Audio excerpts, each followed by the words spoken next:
Hello, everyone, and thank you for that introduction.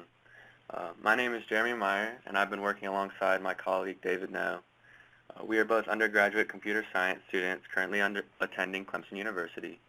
We have been working under the supervision of Dr. Amy Apon and her lab for the past several years now, and have had some good experience with HPC systems and LexisNexis. We also have been working under the mentorship and supervision of Roger Dev. Our topic today is called An Investigation into Time Series Analysis. It has been a semester-long project looking all the way from the basic principles and components of time series forecasting to using modern machine learning models. The scripts we have written in Python can be easily implemented into a module for HPCC systems, and our hope is to give you all knowledge for understanding, analyzing, and forecasting on time series data. But first, before I get into that, I have a quick question for you. How large are the time series data sets that you deal with? So the first question we're going to answer is, what is a time series? So a time series is a series of data points that are measured in regular or semi-regular intervals. The picture on the bottom left is actually part of a data set that you will see quite often throughout this presentation. I will give you a more detailed description of it later on. The important part is that it demonstrates for us what a time series data set looks like.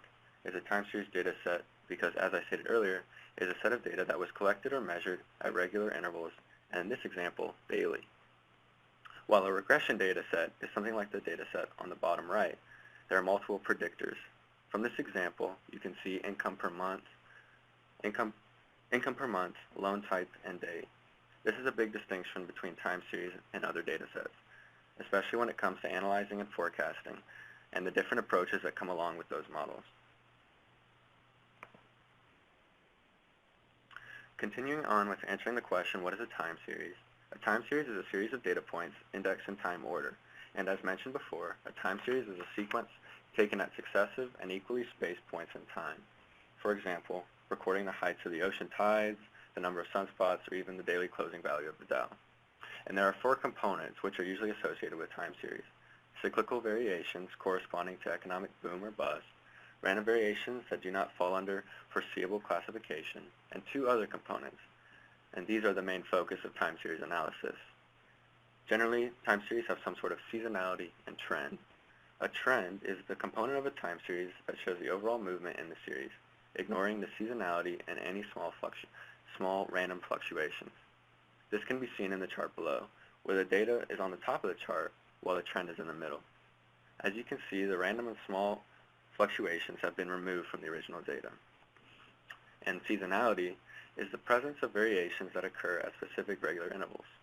This can be seen at the bottom of the chart, where the overall trend has been taken out, but the presence of small variations that are occurring at regular intervals are very obvious.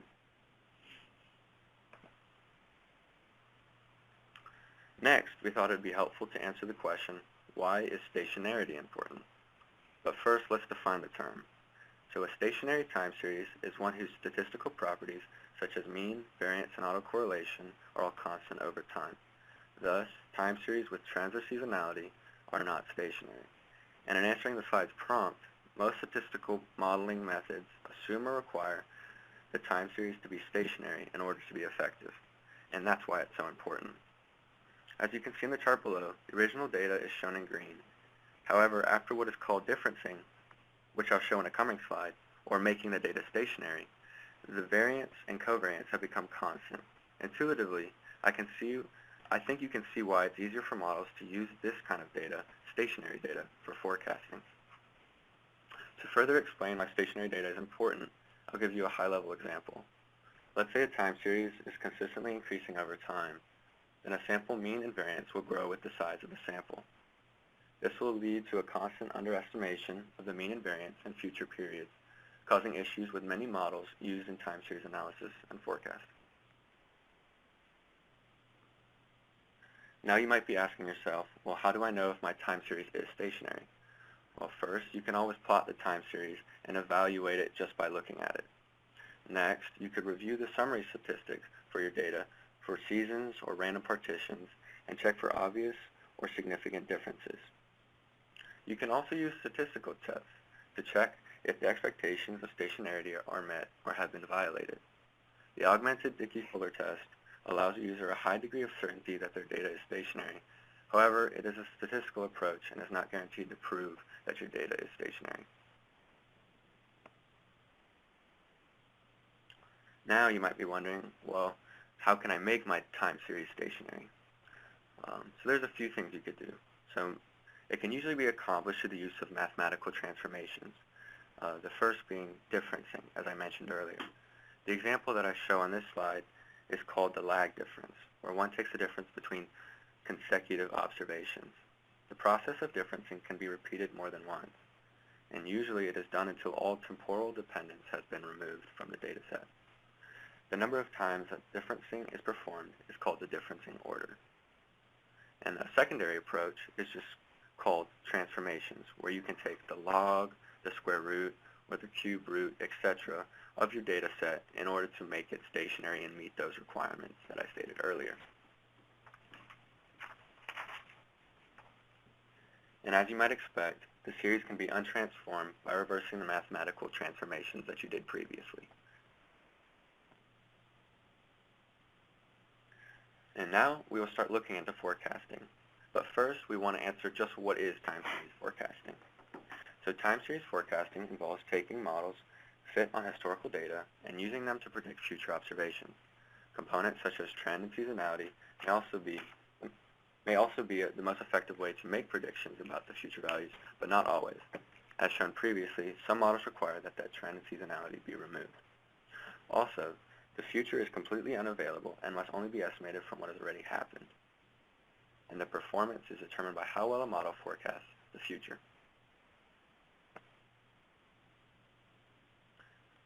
With this in mind, let's take a closer look at the data set we have worked with for this project in this semester. So our data set was called Stored Value Cards. It had around 16,000 total observations with around 115 accounts. It had two columns of data, making it a time series. It had a date, which would take it at daily intervals, and a value on each of those days. And these were opening balance values ranging from 0 to 10 million, which would represent the balance in the account. And the graph on the right shows about a month's worth of this time series data. And we will use this graph throughout the rest of this presentation when referring to our forecasting models and comparing them. So now we're going to start with a simple forecasting method called the naive or trivial solution. The simple or naive method is a forecasting technique where the value of the new data point is predicted to be equal to the previous data point. The result would be a flat line, since all new values take the previous values. From what we saw, the trivial solution is a really powerful tool for predicting one data value in advance, but the trivial solution begins to have trouble for multiple day forecasts. This can be seen in the graph below. The blue line is the actual data, and the red line is a naive solution. And we chose to show a particularly bad place in the data to use the naive forecast to demonstrate its weaknesses. And now we will look into some more advanced methods. These techniques are more advanced than the naive solution, but are still kind of simple. The simple average, the value that is predicted, the simple average predicts its value based on all previous values averaged together. And the moving average makes its prediction based on the average of the values in a given window, and not the entire set like the simple average, but rather just a window that was previous, and that can be set by the user. And as you can see, the window or lag can have a big effect on the forecasting accuracy of the method. So when doing forecasting on your own data sets, some fine-tuning will have to be applied, as you can see in those two charts below. And now we're going to dive into some more advanced forecasting methods, and I will let David take over from here. But first, I'll leave you with one more question. How familiar are you with ARIMA prior to this talk?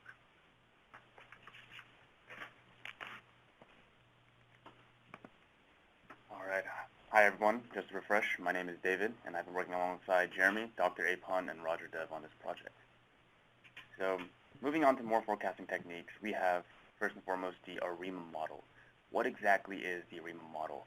The ARIMA model is a popular technique for time series modeling. It describes the correlation between data points and takes into account the difference of the values and helps us better understand the data set or predict future trends. ARIMA works on two assumptions. The two assumptions are that the data is stationary and that the data provided as input must be a single variable series. ARIMA also takes in three major parameters. The three parameters are autoregression, integrated, and moving average, as shown on the slide. Autoregression is the path values used for forecasting the next value. Integrated is the order of differencing, or the number of times the differencing operation is performed on the data to make it stationary. And the moving average is the number of path forecast errors used to predict future values.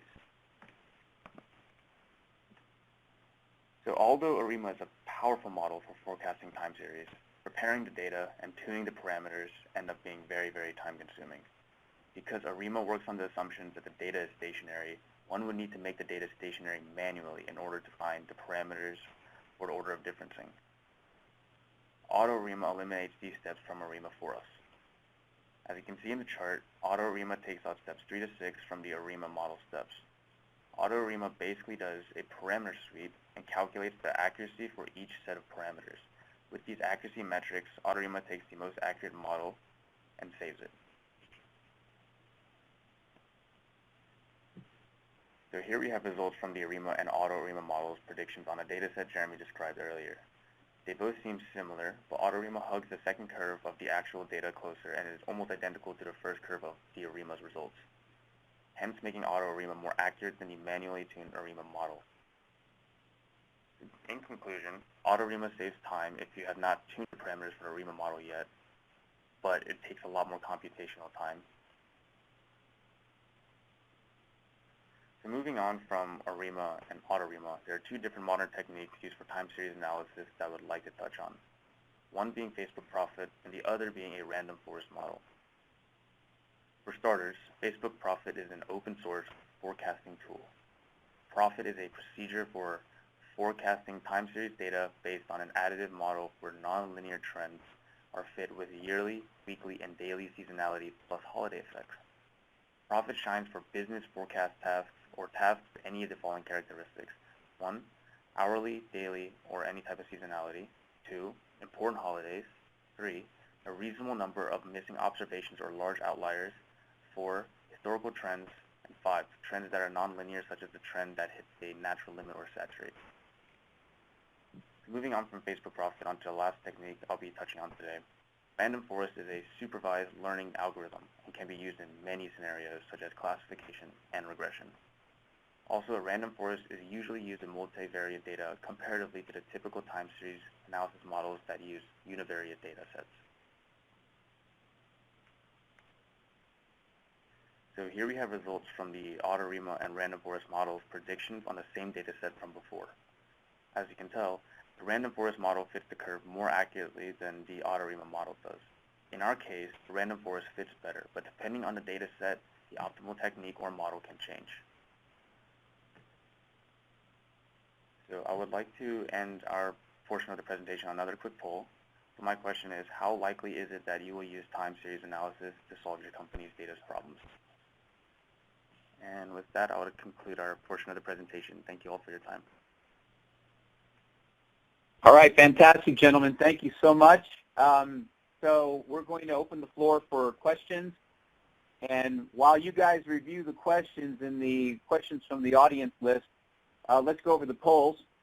First of all, let me jump back over to our first question, which was how large are the time series data sets that you deal with? Well, we had less than 1,000 records, 16%. From 1,000 to 100,000 records, nobody answered with an empty result. 100,000 to million records, we had 33%. More than 1 million records, we had 50%. So half of you out there work with large data sets, which is a pretty good thing. The second question in our poll, how familiar are you with ARIMA prior to this talk? I hope I said that right. And 62% have no familiarity of it. Only 12% have 12% were an expert, split 3 ways the other ways. So that was the second question, no familiarity with it at all. So it was a good topic to introduce all of us to. And let's take a look at the questions from the audience right now. So